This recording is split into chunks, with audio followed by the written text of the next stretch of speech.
BBC Urdu کے programme سیربین میں خوش آمدید. ہمارے لندن اسٹوڈیو سے میں ہوں عالیہ نازکی.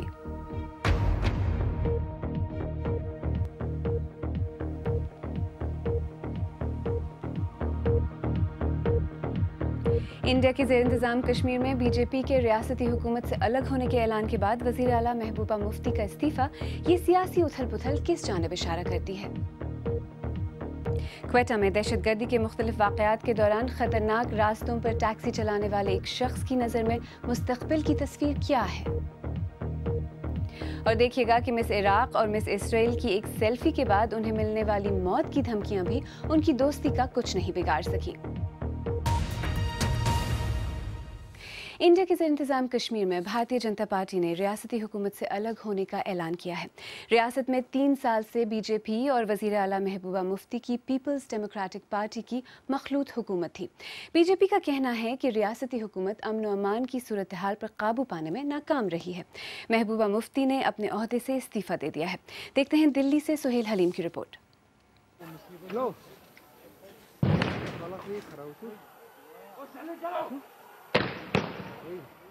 جب سے یہ مخلوط حکومت بنی تھی وادی میں حالات زیادہ تر خراب ہی رہے. یہ 2 متضاد نظریوں کا ہنی مون تھا. تنازع کشمیر کیسے حل ہو اس پر پی ڈی پی اور بی جے پی کے نظریات بالکل مختلف ہیں. اس لیے دونوں کی علیحدگی غیر متوقع نہیں تھی. شاید حیرت اس بات پر ہونی چاہیے کہ مخلوط حکومت 3 سال چل گئی. ہم ان کو ارادوں کو کوشچن نہیں کر رہے ہیں، پر واستوک استھتی میں جو راجیہ سرکار کا دائتو تھا وشیش کر کشمیر گھاٹی میں پرستھتی کو سدھارنے کا، اس میں راجیہ سرکار اسفل رہی ایسا ہی لگتا ہے. سکون دل کے لیے کچھ تو اہتمام کرو. وزیر اعلیٰ محبوبہ مفتی نے کہا کہ کشمیر میں سختی کی پالیسی کام نہیں کر سکتی. محبوبہ مفتی نے گورنر کو اپنا استعفیٰ پیش کر دیا ہے اور ریاست میں اب گورنر راج کی راہ ہموار ہو گئی ہے. ہم کسی اور سیاسی تنظیم کے ساتھ ریاست میں حکومت بنانے کی بات چیت نہیں کر رہے ہیں. نہ ہمیں کسی نے اپروچ کیا ہے، نہ ہم یہاں سے کسی کو اپروچ کرنے جا رہے ہیں. جب یہ مخلوط حکومت بنی تھی تو بہت سے لوگوں کو یہ خدشہ تھا کہ بی جے پی کے ریاستی حکومت میں شامل ہونے سے حالات اور خراب ہوں گے. کانگریس کے لیڈر غلام نبی آزاد کے مطابق یہ خدشات درست ثابت ہوئے ہیں. وہ بات کہنے کے لیے جس کی وجہ سے آگ لگی. وفاقی حکومت نے اتوار کو ہی یہ اعلان کیا تھا کہ وادی میں عسکریت پسندوں کے خلاف کارروائی جو رمضان کے دوران روک دی گئی تھی دوبارہ شروع کی جا رہی ہے.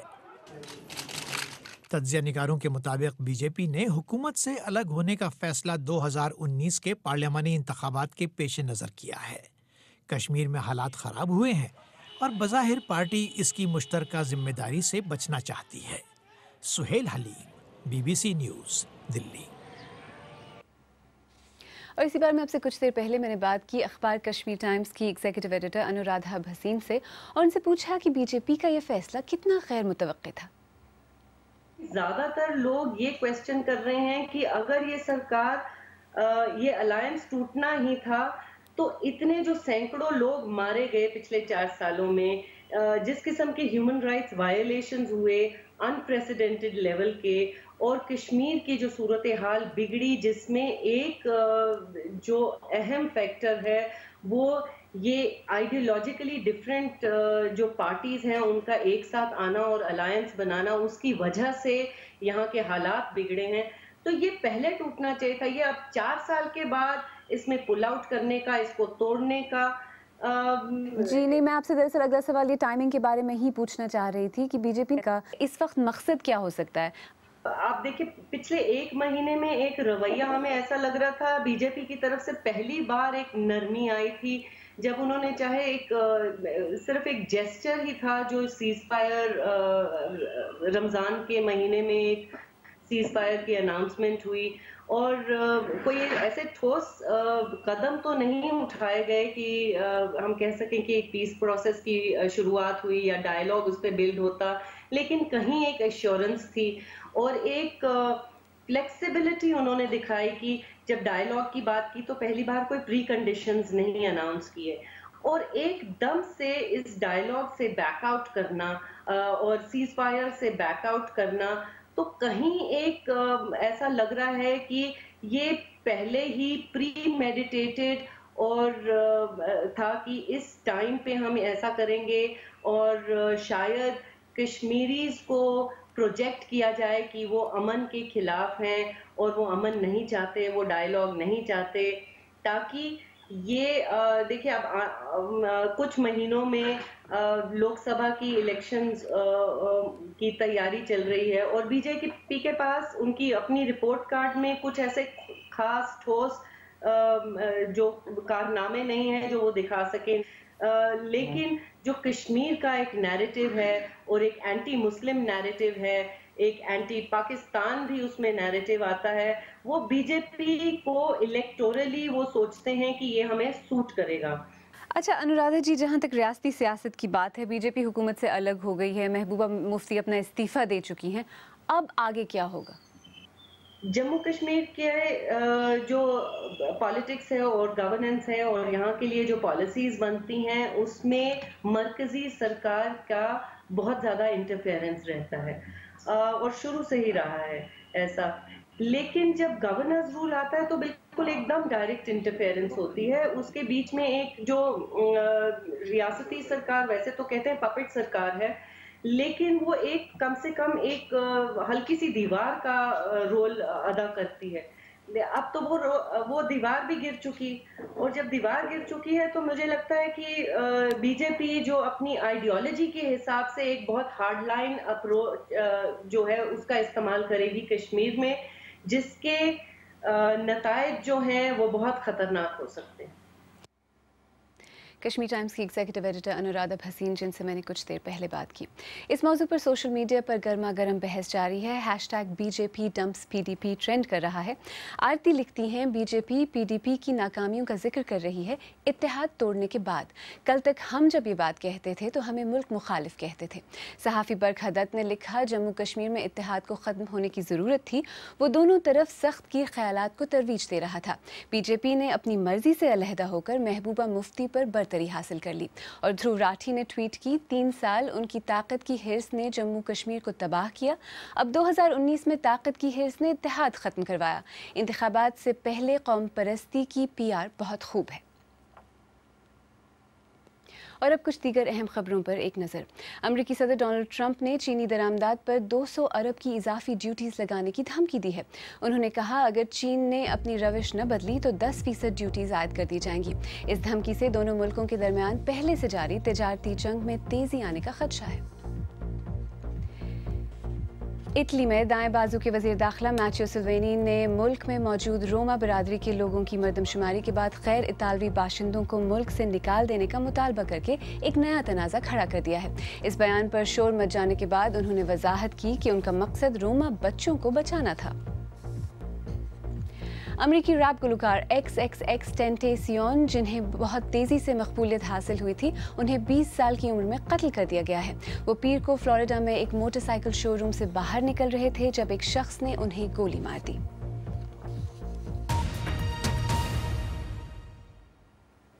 دنیا میں معدوم ہوتے ہوئے اورانگوٹان نسل کے بن مانس اور ان کی قدرتی مسکن سماٹرا کے جنگلات دونوں ہی کو خطرات لاحق ہیں۔ 68 برس کے پین نامی بن مانس کو آسٹریلیا کے چڑیا گھر میں طویل العمری کی بنا پر پیدا ہونے والی پیچیدگیوں کی وجہ سے موت کی نیند سلا دیا گیا۔ اب دنیا میں اس نسل کے چند درجن بن مانس ہی بچے ہیں۔ تفصیل کے ساتھ نصرت جہاں۔ آسٹریلیا کے چڑیا گھر میں سماٹرا سے لائی ہوئی دنیا کی سب سے بوڑھی اورانگوٹان نسل کی بن مانس مر گئی ہے۔ پان نامی اس اورانگوٹان کو پرتھ کے چڑیا گھر میں عظیم بوڑھی خاتون کہا جاتا تھا۔ طویل عمری کی بنا پر ہونے والی پیچیدگیوں کی وجہ سے اسے ابدی نیند سلا دیا گیا۔ وہ 1968 سے اس چڑیا گھر میں تھی اور سن 2016 میں اسے دنیا کی سب سے عمر رسیدہ اورانگوٹان قرار دیا گیا تھا۔ اس نسل کے بن مانس مشکل سے 50 سال کی عمر تک ہی پہنچ پاتے ہیں۔ اس چڑیا گھر میں اس کی دیکھ بھال پر مامور لوگ اس سے بہت مانوس ہو گئے تھے۔ کچھ لوگ ان کے ساتھ ایک طویل عرصے سے کام کر رہے تھے جو ان کے آخری لمحات تک ان کے ساتھ رہے۔ یہ ہمارے لیے ایک مشکل لمحہ تھا، لیکن یہی کرنا بہتر تھا۔ سماٹرا انڈونیشیا کے ان جنگلات میں یہ اورنگٹن پائے جاتے ہیں۔ پیٹ کے یہ جنگلات ماحولیاتی تبدیلیوں کے سدباب کے لیے بھی بہت اہم ہیں۔ بی بی سی کی جانب سے کی جانے والی ایک رپورٹ میں ان جنگلات کی کٹائی کو اجاگر کیا گیا تھا۔ معدوم ہوتے ہوئے اورنگٹن نسل کے بچوں کو بچانے کے لیے بھی ان جنگلات کو بچانے کی ضرورت ہے۔ نصرت جہاں، BBC نیوز۔ BBC اردو کے پروگرام سیربین میں آگے چل کر دیکھیے گا، کوئٹہ میں دہشت گردی کے واقعات کے درمیان وہاں عام زندگی کی دشواریوں پر ہماری خصوصی سیریز میں آج ملیے ٹیکسی ڈرائیور فدا حسین سے، اور ملیے گا مس عراق اور مس اسرائیل سے، جن کی دوستی کو موت کی دھمکیاں بھی کمزور نہیں کر سکیں۔ BBC اردو کے پروگرام سیربین میں ایک بار پھر خوش آمدید، میں ہوں عالیہ ناز کی۔ کوئٹہ کی رہائشی فدا حسین کا تعلق ہزارہ کمیونٹی سے ہے، اور وہ گزشتہ 15 سال سے کوئٹہ کے 2 ہزارہ نشین علاقے ہزارہ ٹاؤن اور علمدار روڈ کے روٹ پر ٹیکسی چلاتے ہیں۔ کوئٹہ میں گزشتہ سالوں میں دہشت گردی کے مختلف واقعات کے دوران یہ روٹ بھی محفوظ نہیں رہا، اور اب تک اس روٹ پر ٹیکسی ڈرائیورز پر کئی حملے ہو چکے ہیں، جس میں سے اکثر اپنی سواریوں کے ساتھ ہی اپنی جان سے ہاتھ دھو بیٹھے۔ فدا حسین حال ہی میں ایک ایسے ہی واقعے میں معجزاتی طور پر بچ گئے تھے۔ نامہ نگار موسیٰ یاوری نے ان سے بات کی۔ میرا نام فدا حسین ہے، میں ٹیکسی ڈرائیور ہوں کنداری بازار میں، جو کوئٹہ شہر کا خاص جگہ ہے، دل ہے۔ تو اسی جگہ پر ایک بندہ روڈ پر آ کر فٹ پاتھ پر اٹھ گیا، فائر شروع کیا، تو اللہ نے ہم کو بچایا۔ جو ہمارے پیچھے بندے بیٹھا تھا یہ بیچارہ شہید ہو گیا۔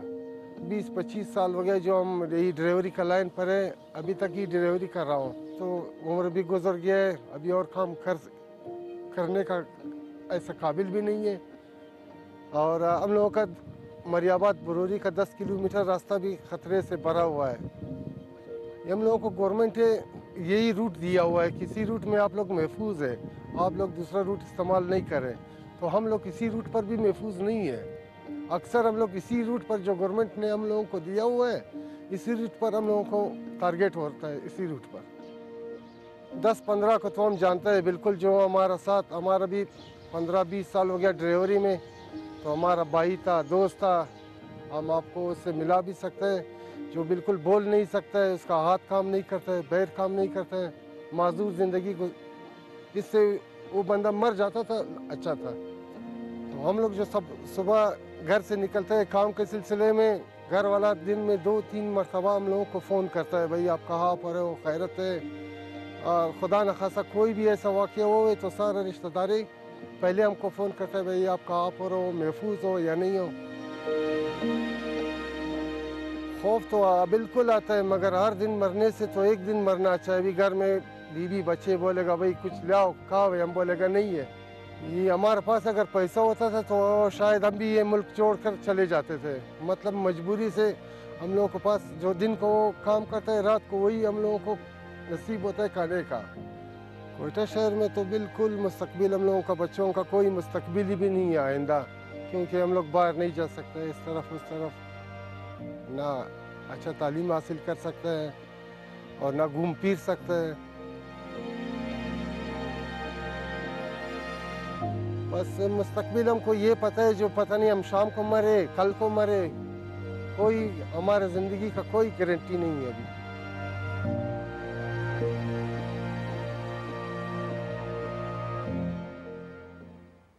فدا حسین سے موسیٰ یاوری نے بات کی۔ آئیے اب دیکھتے ہیں کہ ہماری ویب سائٹ bbcurdu.com پر قارئین کن خبروں میں دلچسپی لے رہے ہیں۔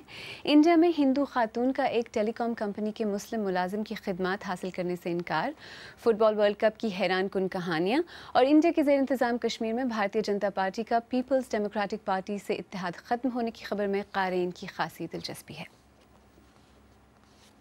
ایک مقابلہ حسن کے دوران مس عراق نے مس اسرائیل کے ساتھ ایک سیلفی کیا بنوائی کہ ایک طوفان برپا ہو گیا، یہاں تک کہ مس عراق کو موت کی دھمکیاں تک ملنا شروع ہو گئیں۔ اسرائیل اور عرب دنیا کے درمیان تنازع خاصا پرانا اور سنگین ہے، لیکن سیلفی کے بعد حالات اس قدر بگڑ جائیں گے، مس عراق کو اس کا اندازہ نہیں تھا۔ وہ کہتی ہیں سیلفی بنوا کر انہوں نے کچھ غلط نہیں کیا۔ مزید تفصیل کے ساتھ جاوید سومرو۔